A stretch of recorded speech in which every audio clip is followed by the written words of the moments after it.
আসসালামু আলাইকুম। আশা করি সবাই অনেক ভালো আছো। আজকে আমরা নবম দশম শ্রেণীর রসায়ন বইয়ের ষষ্ঠ অধ্যায়ের গুরুত্বপূর্ণ একটা টপিক লিমিটিং বিক্রিয়ক নিয়ে আলোচনা করব। ঠিক আছে? তো লিমিটিং বিক্রিয়ক অনেকের কাছে অনেক কঠিন মনে হতে পারে, অনেকের কাছে অনেক ঝামেলার মনে হতে পারে, অনেকে হয়তো বুঝো না বা অনেকের কাছে অনেক কনফিউশন। তো আজকে আমরা এই ভিডিওতে তোমার যত কনফিউশন আছে, যত সমস্যা আছে লিমিটিং বিক্রিয়ক নিয়ে, সবগুলো সমস্যা আজকে এক ভিডিওতে সমাধান করার চেষ্টা করব। ঠিক আছে? তুমি মনোযোগ দিয়ে ভিডিওটা সম্পূর্ণ দেখার চেষ্টা করো এবং বোঝার চেষ্টা করো। আশা করি বুঝতে পারবে। আমি সর্বোচ্চ চেষ্টা করব তোমাকে ক্লিয়ারলি বোঝানোর। ঠিক আছে? আচ্ছা, লিমিটিং বিক্রিয়কের সংজ্ঞাটা যদি আমরা একটু দেখি, সেখানে লেখা আছে যে রাসায়নিক বিক্রিয়া চলাকালে যে বিক্রিয়কটি প্রথমে শেষ হয়ে যায় এবং মানে যার কারণে বিক্রিয়াটা বন্ধ হয়ে যায় সেটা হচ্ছে লিমিটিং বিক্রিয়ক। ঠিক আছে? দেখো, আমি তোমাদেরকে একটা সুন্দর এক্সাম্পল দিই। এই এক্সাম্পলটা তোমরা লিমিটিং বিক্রিয়কটাকে খুব ভালো করে বুঝতে পারবে এই এক্সাম্পলটার মাধ্যমে।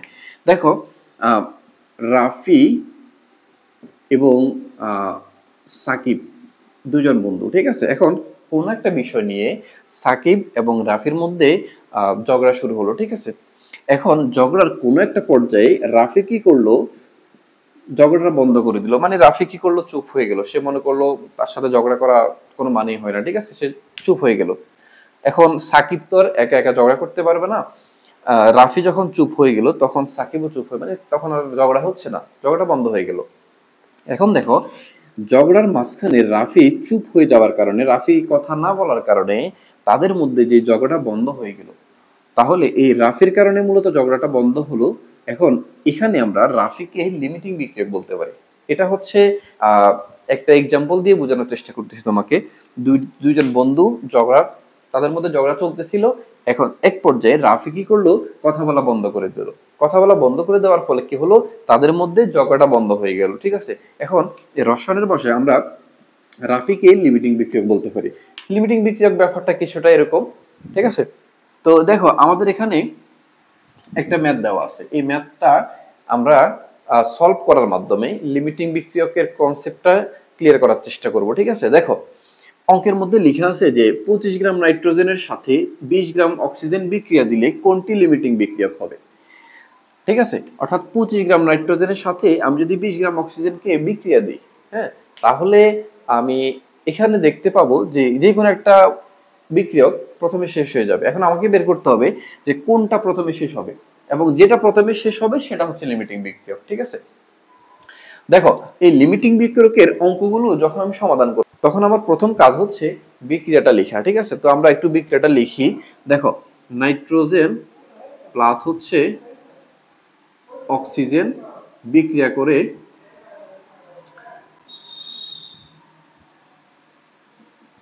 নাইট্রিক অক্সাইড তৈরি করে। ঠিক আছে? নাইট্রোজেন এবং অক্সিজেন বিক্রিয়া করে হচ্ছে নাইট্রিক অক্সাইড তৈরি করে। এখন দেখো, তাহলে প্রথম কাজ হচ্ছে আহ, প্রশ্ন থেকে বিক্রিয়াটা লিখে ফেলা। আমরা লিখছি, প্রথম কাজ হচ্ছে প্রশ্ন থেকে বিক্রিয়াটা লিখে ফেলা। আমরা বিক্রিয়ার মধ্য থেকে দেখতে পাই এখানে নাইট্রোজেন আর অক্সিজেন এই দুটো বিক্রিয়া করে নাইট্রিক অক্সাইড তৈরি করছে। প্রথম কাজ শেষ আমাদের। এরপরের কাজ হচ্ছে এই বিক্রিয়াটার মধ্যে সমতাকরণ করা, অর্থাৎ উভয় পাশে পরমাণু সংখ্যা সমান করে নেওয়া। ঠিক আছে? তো এখানে আমাদের নাইট্রোজেন দুইটা, অক্সিজেন দুইটা, এবং এই পাশেও নাইট্রোজেন দুইটা, অক্সিজেন দুইটা। ঠিক আছে? তাহলে প্রথম কাজ কি, বিক্রিয়াটা লেখা। পরের কাজ হচ্ছে আমাদের সমতাকরণ করা। এখন দেখো, এখন আমাদের কাজ হচ্ছে এই নাইট্রোজেন আর অক্সিজেনের আণবিক ভরগুলো হিসাব করা। নাইট্রোজেন হচ্ছে নাইট্রোজেনের পারমাণবিক ভর হচ্ছে 14, দুইটা নাইট্রোজেন আছে তাহলে হচ্ছে 28। ঠিক আছে? আর এখানে অক্সিজেন হচ্ছে 16, দুইটা অক্সিজেন আছে 32। তাহলে 28 গ্রাম নাইট্রোজেন বিক্রিয়া করে হচ্ছে 32 গ্রাম অক্সিজেনের সাথে বিক্রিয়া করে। দেখো, এখানে নাইট্রোজেন হচ্ছে 28 গ্রাম আর অক্সিজেন হচ্ছে 32 গ্রাম। তার মানে 28 গ্রাম নাইট্রোজেন বিক্রিয়া করে অক্সিজেন 32 গ্রামের সাথে, অর্থাৎ 28 গ্রাম নাইট্রোজেন বিক্রিয়া করে 32 গ্রাম অক্সিজেনের সাথে। ঠিক আছে? এখন দেখো, আমাদের প্রশ্নে বলা আছে 25 গ্রাম, 28 গ্রামের জায়গায় আছে 25 গ্রাম আর 32 গ্রামের জায়গায় আছে 20 গ্রাম। যদি এই দুই পরিমাণ বিক্রিয়কে আমি বিক্রিয়া দিই তাহলে আহ, কোনটা আগে শেষ হবে। ঠিক আছে? আমরা বের করবো। তো আমরা এই বিক্রিয়া থেকে আমরা লিখতে পারি যে আমরা জানি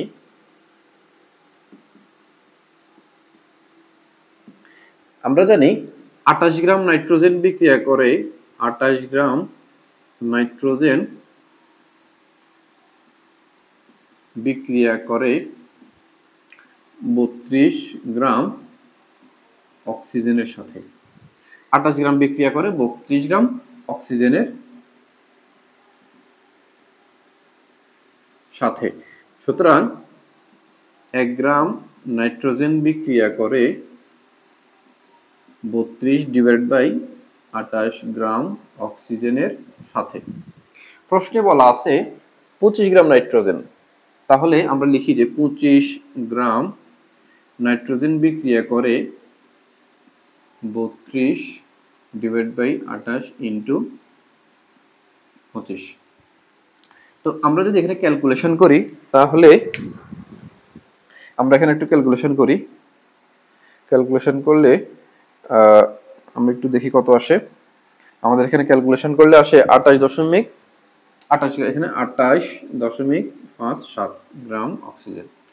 তার মানে 25 গ্রাম, দেখো এখানে 25 গ্রাম নাইট্রোজেন বিক্রিয়া করার জন্য অক্সিজেন প্রয়োজন হচ্ছে 28 গ্রাম, ঠিক আছে। কিন্তু আমার প্রশ্নে দেওয়া আছে 25 গ্রাম নাইট্রোজেনের সাথে বিক্রিয়া করে 20 গ্রাম অক্সিজেন। দেখো একটু মনোযোগ সহকারে দেখো, আমি বিক্রিয়া থেকে পাচ্ছি 28 গ্রাম নাইট্রোজেনের জন্য প্রয়োজনীয় অক্সিজেনের পরিমাণ হচ্ছে 32 গ্রাম। তো আমি এটা লিখছি যে 28 গ্রাম নাইট্রোজেন বিক্রিয়া করে 32 গ্রাম অক্সিজেনের সাথে, ঠিক আছে। এরপরে লিখছি 1 গ্রাম নাইট্রোজেন বিক্রিয়া করে 32/28 গ্রাম অক্সিজেনের সাথে। 25 গ্রাম বিক্রিয়া করে, যেটা আমাদের প্রশ্নে পরিমাণ দেওয়া আছে, এই 25 গ্রাম নাইট্রোজেন বিক্রিয়া করার জন্য আমরা ক্যালকুলেশন করে বের করছি অক্সিজেন প্রয়োজন হচ্ছে 28 গ্রাম, ঠিক আছে। তাহলে এই 25 গ্রাম নাইট্রোজেনের জন্য প্রয়োজনীয় অক্সিজেন হচ্ছে 28 গ্রাম, কিন্তু আমার প্রশ্নে দেওয়া আছে 25 গ্রাম নাইট্রোজেনের সাথে বিক্রিয়া করে মাত্র 20 গ্রামের সাথে অক্সিজেনের সাথে বিক্রিয়া, ঠিক আছে। তাহলে 25 গ্রামের সাথে যদি 20 গ্রাম বিক্রিয়া করে, তাহলে কোনটি শেষ হবে? তুমি দেখতেই পাচ্ছ ক্লিয়ার, 25 গ্রাম নাইট্রোজেন বিক্রিয়া করার জন্য প্রয়োজনীয় অক্সিজেন হচ্ছে 28 গ্রাম, কিন্তু প্রশ্নে 25 গ্রামের জন্য আছে মাত্র 20 গ্রাম।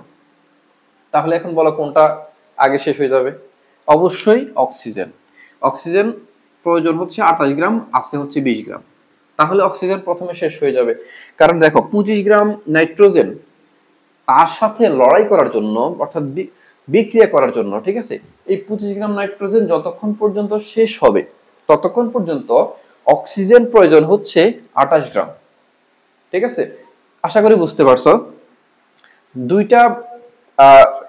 দুইটা সমান হতে হবে। দেখো 25 গ্রামের সাথে বিক্রিয়া করে 28 গ্রাম, এটা হিসাব করে আমরা বের করছি, কিন্তু প্রশ্নে বলা হচ্ছে যে 25 গ্রামের সাথে 20 গ্রাম বিক্রিয়া দেব, তাহলে বিক্রিয়া চলবে? চলবে না।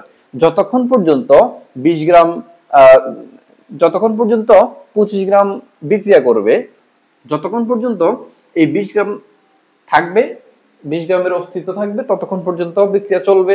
যতক্ষণ পর্যন্ত 20 গ্রাম অক্সিজেন থাকবে ততক্ষণ পর্যন্ত বিক্রিয়াটা চলতে থাকবে, ঠিক আছে। যখন এই অক্সিজেন 20 গ্রাম শেষ হয়ে যাবে, তখনই এই নাইট্রোজেন অবশিষ্ট থেকে যাবে, ওই অবশিষ্ট নাইট্রোজেনটা বিক্রিয়া করতে পারবে না, তখন বিক্রিয়া বন্ধ হয়ে যাবে। আমরা প্রথমেই বলছিলাম যে রাসায়নিক বিক্রিয়ায় যে বিক্রিয়কের কারণে বিক্রিয়াটা বন্ধ হয়ে যাবে, অর্থাৎ যেটি প্রথমে শেষ হয়ে যাবে, সেটা হচ্ছে লিমিটিং বিক্রিয়া, ঠিক আছে। তো আমরা হিসাব নিকাশ করে বের করলাম যে 25 গ্রাম নাইট্রোজেনের জন্য অক্সিজেন প্রয়োজন হচ্ছে 28 গ্রাম। তার মানে আমি নির্দ্বিধায় বলতে পারি যে এখানে লিমিটিং বিক্রিয়ক হচ্ছে অক্সিজেন। তাহলে লিখতে পারি সুতরাং অক্সিজেন লিমিটিং বিক্রিয়ক।